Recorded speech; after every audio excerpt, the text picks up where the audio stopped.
Shalom y bienvenidos a Vía Hafta Yisrael, una frase hebrea que significa amarás a Israel. Esperamos que se queden con nosotros durante los próximos 30 minutos, ya que nuestro maestro, el Dr. Baruch, nos compartirá una enseñanza expositiva de la Biblia. El Dr. Baruch es profesor titular del Instituto Zera Abraham, con sede en Israel. Aunque todos los cursos en el instituto se imparten en hebreo, el Dr. Baruch se complace en compartir esta enseñanza en inglés con doblaje al español. Para más información, visítenos en amarazaisrael.org o descargue nuestra aplicación móvil Mi Estudio Bíblico. Aquí está Baruch y la lección de hoy. Cuando te presentas delante de nuestro Padre Celestial en oración, ¿cuál es tu objetivo? ¿Estás más interesado en que Dios te oiga a ti, que sepa lo que quieres, que conozca tus deseos, o en cambio, actúas de una manera muy diferente? ¿Eres sabio y maduro espiritualmente para saber que es mucho más importante que tú escuches a Dios, que tú recibas su guía, su instrucción, para que puedas llevar a cabo sus propósitos, sus planes, sus objetivos, en vez de perder tu tiempo y hacer algo que le desagrada a Él? Y eso es pedir a Dios que haga tu voluntad. Debemos entender que los planes de Dios, su programa para tu vida, es por mucho el programa perfecto. Nada que puedas inventar, nada que puedas desear, nada que puedas soñar, será capaz de brindarte el gozo y la satisfacción eternas y, además, ser un canal para la influencia de sus propósitos y de su perspectiva en este mundo, y nada te hará una persona de mayor valor en este mundo que hacer lo que Dios quiere que hagas. Es solo cuando nos sometemos a los planes de Dios que verdaderamente nuestra vida se vuelve significativa y valiosa. Toma tu Biblia y ve conmigo al libro de Mateo, capítulo 22. Libro de Mateo, capítulo 22. Hemos visto que Yeshua ha tenido muchos encuentros con líderes de Jerusalén, pero, tristemente, ellos no han venido con la intención correcta. En vez de escucharle a Él, deseando recibir la verdad, buscando entender la perspectiva del reino, anhelando una mejor comprensión de las Escrituras, ellos no estaban abiertos a nada de esto. Ellos vinieron, como lo hemos visto, con el fin de tenderle trampas, de probarlo, con el deseo de avergonzarlo públicamente, de desacreditarlo y hacerle quedar mal ante los demás, pues ellos ya determinaron que él sería su enemigo. ¿Y por qué? ¿Por qué lo veían como su enemigo? Porque él no enseñaba lo que ellos querían escuchar.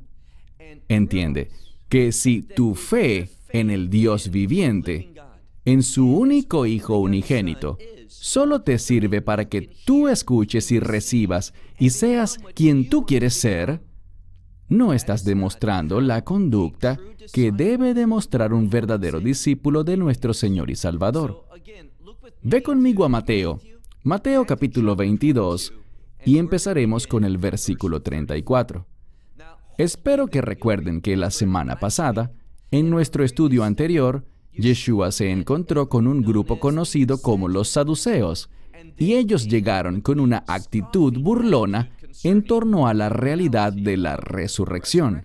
Es decir, ellos no creían en la vida después de la vida, en el reino de Dios, y por lo tanto intentaron desacreditarlo mediante una trampa con una ilustración que inventaron. Pero Él los avergonzó. Tal como vimos la semana pasada, Él les dijo cuál era su problema, y este es que ellos no conocían la palabra de Dios y por lo tanto no conocían el poder de Dios. Me permito preguntarte con toda seriedad, ¿conoces la palabra de Dios? Porque si no estás compenetrado con las Escrituras de la manera correcta, entendiendo la verdad de Dios, no serás receptor del poder de Dios. Y sin el poder de Dios, no serás capaz de cumplir los propósitos de Dios. Y cuando no estás cumpliendo los propósitos de Dios, tu vida no tendrá ningún valor eterno. No ejercerás en este mundo la influencia para la cual fuiste salvo. Y por lo tanto, estarás en rebeldía. Y cuando estás en rebeldía ante Dios, ¿sabes lo que experimentarás? Frustración. No experimentarás la paz. No conocerás la felicidad. No tendrás satisfacción interna. ¿Y sabes qué? Solamente en este mundo es ese gozo, esa felicidad, esa paz, las que te ayudan a vencer cualquier cosa. Y quiero decirlo de nuevo, cualquier cosa que el mundo puede lanzar sobre ti. Iniciemos, verso 34. Leemos aquí. Los fariseos, después de escuchar eso, él, y eso quiere decir Yeshua mismo, Jesús de Nazaret, después de oír que él había silenciado a los saduceos, él silenció a los saduceos, este grupo que había venido con una pregunta sobre la resurrección, y cuando el Mesías terminó de responderles, ellos quedaron sin palabras. Ellos fallaron. Él los había silenciado. ¿Y qué más sabemos? Pues que los fariseos no se rendirían. Llegaron y noten lo que dice continuando en el pasaje. Después de oír que él había silenciado a los saduceos, descubrimos que los fariseos se reunieron en torno a él. Llegaron una vez más a donde él estaba, y vean el siguiente verso. Y uno de ellos, esta podría ser una palabra que muchas de sus Biblias traducidas lo colocan como un abogado, pero no es un abogado en un sentido secular, sino que en cambio es un experto. Y quiero enfatizar esto. Este hombre sería un experto en entender la Torá, es decir, las leyes de Dios, sus mandamientos. Y debido a que es también un fariseo, él entenderá perfectamente cómo los fariseos aplican las tradiciones de los hombres, cómo ellos dicen que estos mandamientos deben ser aplicados a la vida de la gente. Obviamente, ellos trajeron ante Yeshua con el fin de probarlo y desacreditarlo y avergonzarlo. Trajeron a uno supremamente sabio, uno de los expertos de la ley, y como ya dije, con el fin de probarlo. Y este tipo de pruebas busca como fin producir que repruebes. Vean ahora el verso 36. Y él le dijo, Maestro, ¿cuál mandamiento? Él quiere saber cuál es el mandamiento más grande en la ley. ¿Cuál es el más importante? ¿Cuál es el mandamiento que, sobre todos los demás, es el más grande? Esa es su pregunta. Y Yeshua le respondió. Le dio una respuesta directa. Le dijo, ama al Señor tu Dios con todo tu corazón, con toda tu alma, y lo siguiente es con toda tu mente, y esto significa con la misma esencia de la persona, con cada parte de nuestro ser. Yeshua simplemente hizo lo que normalmente hacía, es decir, citó las Escrituras. Del libro de Deuteronomio, por ejemplo, capítulo 6, verso 5. Algo, por cierto, que en la comunidad judía, cada día en la sinagoga, en la mañana, también en el servicio de la noche y una vez más antes de retirarnos para ir a dormir, decimos la misma Escritura. Escucha, oh Israel, el Señor nuestro Dios, el Señor uno es. Y luego continuamos con el siguiente verso. V'ahavta et Adonai Elohecha, vekol levavcha o vekol nafshecha, uvako meudeja. Justo lo que dice aquí. Ama al Señor tu Dios con todo tu corazón, con toda tu alma y con toda tu esencia. Aquí encontramos la palabra griega con toda tu mente. Y luego nota que dice el verso 38. Este es el primero, es decir, este mandamiento debería ser la prioridad de tu vida. Si no estás interesado en demostrar, en manifestar el amor de Dios con tu corazón, con tu alma, con todo tu ser, entonces no eres un discípulo de Dios. No eres un siervo de Dios. No eres serio sobre esta relación de pacto a la que hemos sido traídos. Si vienes de un trasfondo judío, estamos hablando de la ley de Moisés, de ese pacto. Si vienes de un trasfondo cristiano, y espero que así sea, entonces estarás hablando del nuevo pacto, y este nuevo pacto está conectado con el pacto abrahámico sobre el que leemos en Génesis capítulo 12. Así que Yeshua respondiendo dijo, mira de nuevo el verso 38, este es el primero y más grande mandamiento. Y por ser primero, insisto, es la prioridad y más grande significa esto, que tendrá los resultados más grandes y la influencia más grande en la vida de una persona. Él responde la pregunta, pero noten, esto sigue, verso 39. Y el segundo es similar. ¿Cuál es el segundo? No es que sea segundo en orden en el sentido que el otro es el primero, amarás al Señor tu Dios con todo tu corazón, alma, mente y fuerzas. Este no es el primero en orden. En el libro de Génesis encontramos el orden correcto, pero es el que tiene la mayor prioridad, es fundamental y produce los mayores resultados en la vida de una persona, que amemos a Dios de esta manera. Y el segundo dice que es similar. ¿Por qué? Inicia con la misma frase, viahafta, que significa amarás. Aquí, por supuesto, está en griego, pero dice exactamente lo mismo. Miren, por favor, la siguiente frase. Al final del verso 39, donde dice, amarás a tu prójimo como a ti mismo. ¿Qué nos enseña todo esto? El Mesías nos está enseñando algo. Primero y principal, estos dos mandamientos son fundamentales. Lo veremos en un momento. No solo en la ley, en la Torá, sino también en los profetas. Cuando nos encontramos en las Escrituras esta frase, la ley y los profetas, de lo que hablamos es desde una perspectiva del Antiguo Testamento, de la Biblia, las Escrituras. Así que vemos que esta ley, ¿qué dice al respecto? Amar a Dios, amar a tu prójimo. Esas son las expresiones, son las acciones que expresan la propia esencia de la Biblia, de las Escrituras, de la revelación de Dios. Por eso es tan importante que no echemos simplemente a un lado la Torá, porque la Torá nos enseña sobre las expectativas de Dios. Que seamos personas que en primer lugar amemos a Dios, y esta es la razón por la que uní estas cosas. Es debido a que porque yo amo a Dios, que amaré a mi prójimo.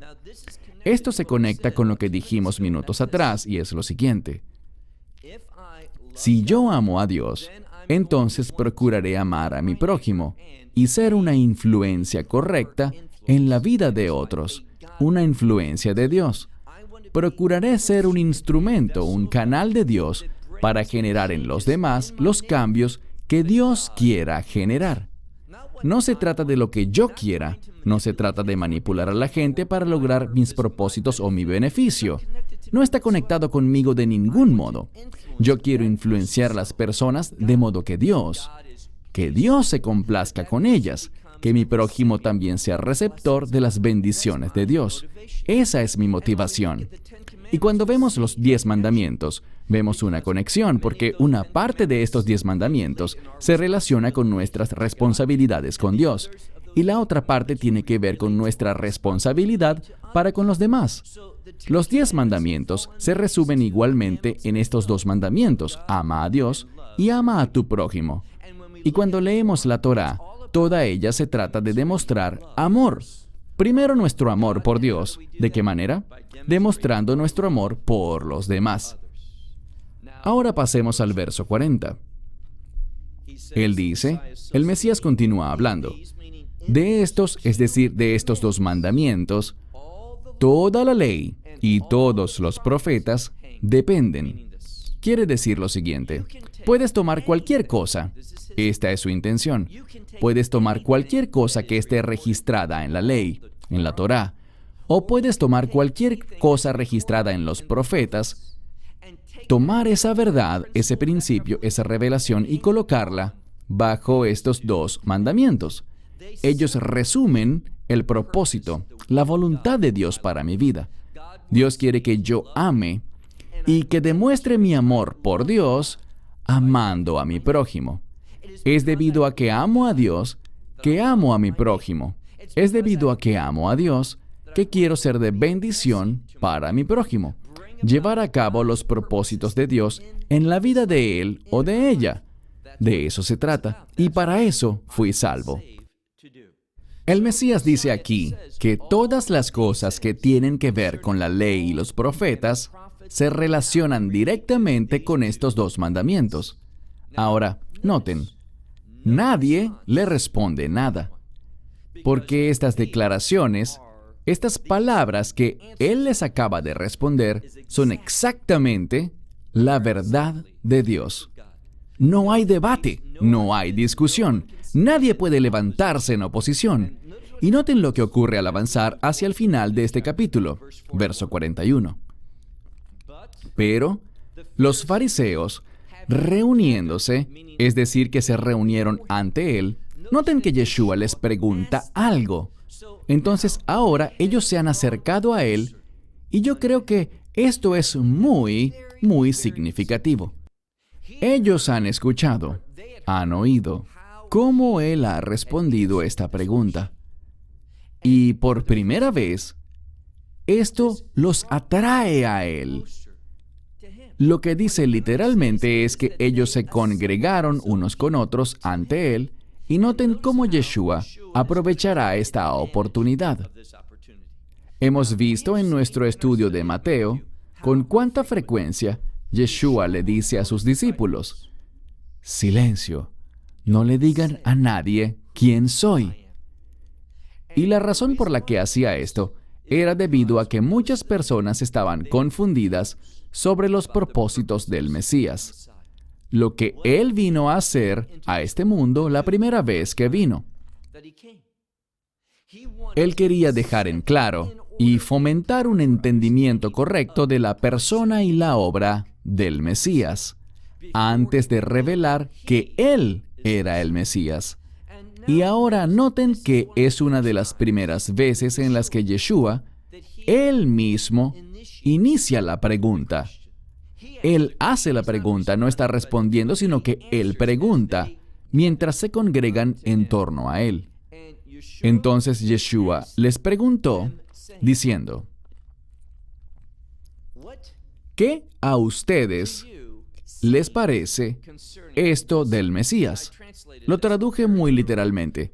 Lo que quiere decir es esto: ¿qué les parece a ustedes este asunto del Mesías? Esto es simplemente un modismo en el idioma bíblico para decir lo siguiente: ¿qué es lo que ustedes piensan sobre el Mesías? Quiero que piensen sobre él un momento y luego continúa agregando: ¿de quién es hijo? Ellos dirán, y hemos visto muchas veces que cuando la gente se presenta ante Yeshua, ellos claman llamándole Hijo de David. Bien, en la Biblia vemos que el Mesías se revela a sí mismo como el Mesías sufriente. Y los comentarios rabínicos, el Talmud y la Mishnah, hablan sobre el siervo sufriente como el Mesías Ben Yosef, es decir, el Mesías hijo de José. ¿Y por qué? Me estoy refiriendo a Joseph o José, hijo de Jacob, quien fue capturado y vendido como esclavo en Egipto. Este hombre que salvó a su pueblo, y no solo a su pueblo, sino al mundo entero. ¿Y qué sabemos sobre él? Cualquiera te dirá que José es una tipología del Mesías. Es decir, mientras más estudiamos la vida de José en el libro de Génesis, mejor comprenderemos la obra del Mesías y lo que él vendría a llevar a cabo. Pero en su mayor parte el judaísmo, y esto sigue siendo cierto hoy en día, realmente no le presta mucha atención al Mesías hijo de José. Ellos se enfocan más en el Mesías hijo de David, al extremo que algunos de los eruditos rabínicos llegan a afirmar que todo el concepto del Mesías, hijo de José, quedó anulado, cancelado. Otros simplemente no le ponen mucho énfasis por otros motivos. Bien, sabemos que no existen dos Mesías, como dice el judaísmo, sino que sabemos que solo existe un Mesías que tiene dos roles o funciones muy diferentes. Cuando vino la primera vez, vino a redimirnos, a pagar el precio por el derramamiento de su sangre. Él vino para ser, como Pablo lo llama, nuestro Cordero Pascual. Pero cuando venga de nuevo, al final de esta era, Él no vendrá a sufrir. Él viene como Rey gobernante. Él cumplirá todas las expectativas del pueblo con respecto al Mesías, hijo de David. Por esto es que cuando Él hace esta pregunta, mira de nuevo, verso 42, donde dice, ¿de quién es hijo? Y ellos respondieron, de David, es decir, el hijo de David. Verso 43, Él sabía exactamente lo que ellos responderían. Y lo que ellos entendían sobre este término, Mesías ben David, Mesías hijo de David, lo que ellos entendían al respecto era que Él era un descendiente físico de David, es decir, que vendría después de David. Si Él es el hijo de David, tendría que venir después del rey David, de su linaje. Él tendría que ser un descendiente de David. En un sentido eso es cierto, pero esto no nos brinda una comprensión total sobre la persona del Mesías. A pesar de que Él entró a este mundo como descendiente de la tribu de Judá y de la familia de David, eso no significa que allí fue donde Él se originó. Hemos dicho muchas veces que el Mesías es eterno. Nunca hubo un tiempo en el que Él no existiera. Y esto es exactamente lo que Yeshua quiere enseñarles sobre sí mismo. Ellos dicen, Él es hijo de David. Ahora, verso 43. Él les dice, este es Yeshua. Él les dice, entonces, ¿cómo? David le dijo en el Espíritu. En el Espíritu lo llama Señor. ¿Cómo es posible que David, estoy hablando del Salmo 110, de allí proviene esta cita, y de nuevo, muy frecuentemente el Mesías acude a las Escrituras para darnos revelación, para compartir la verdad de Dios. Entonces dice esta Escritura, ¿cómo es que David, en el Espíritu, dice, Él lo llama Señor? ¿Cómo es que David llama a este Señor diciendo, el Señor le dijo a mi Señor, siéntate aquí a mi mano derecha, hasta que yo ponga a tus enemigos como estrado para tus pies? Esto es lo que aparece en el Salmo 110, lo que David escribió. Y aquí recuerden lo que Yeshua dijo. Bajo la inspiración del Espíritu Santo, Él lo dijo, en el Espíritu. ¿Y qué dijo? Él lo citó. El Señor, es decir, Dios. Y entendemos esto como Dios el Padre. El Señor le dijo a mi Señor, ¿quién es ese? Mesías, el Mesías. Entonces Dios le dijo al Mesías, siéntate aquí, a mi diestra, hasta que yo coloque a tus enemigos como estrado para tus pies. El hecho de que David diga esto implica algo, y me refiero a que el Mesías es su Señor. Y esto es exactamente lo que leemos en la Escritura. Pasemos ahora al verso 45. Por lo tanto, David lo llama Señor. ¿Cómo es posible que Él sea su hijo? Entonces dice, sí, Él es su descendiente, pero David lo llama Señor. Y todo esto apunta, Y esto es lo que quiero que veas. Todo esto apunta a la divinidad del Mesías. Que Él no es un simple hombre. Él es totalmente hombre, pero también es totalmente Dios.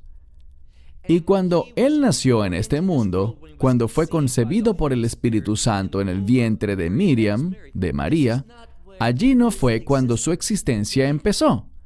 De nuevo, necesitas memorizar esta frase. Jamás hubo un tiempo en el que el Mesías no existiera.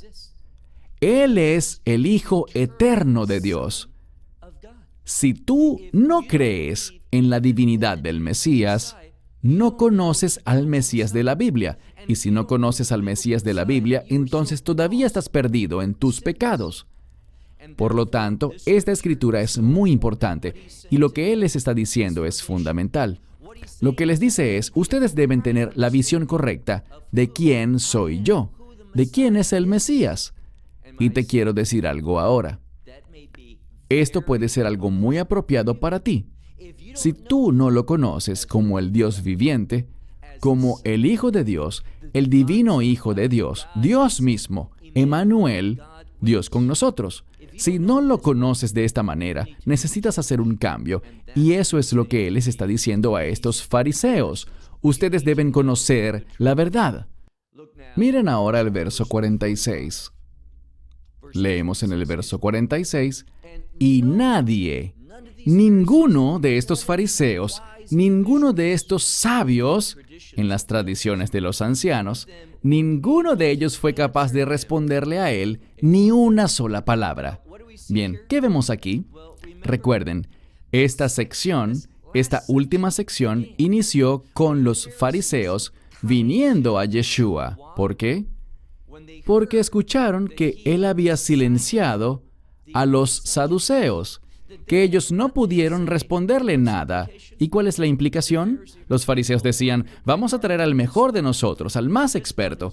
Él lo probará, Él demostrará su desprecio por Él. Él manifestará que este hombre no sabe nada. ¿Y qué ocurrió? Yeshua tomó esta simple verdad de un salmo de David, el Salmo 110, y al final no fueron capaces de responderle una sola palabra. Y nadie se atrevió a decir nada desde ese momento en adelante. Y ya nadie más le preguntó nada.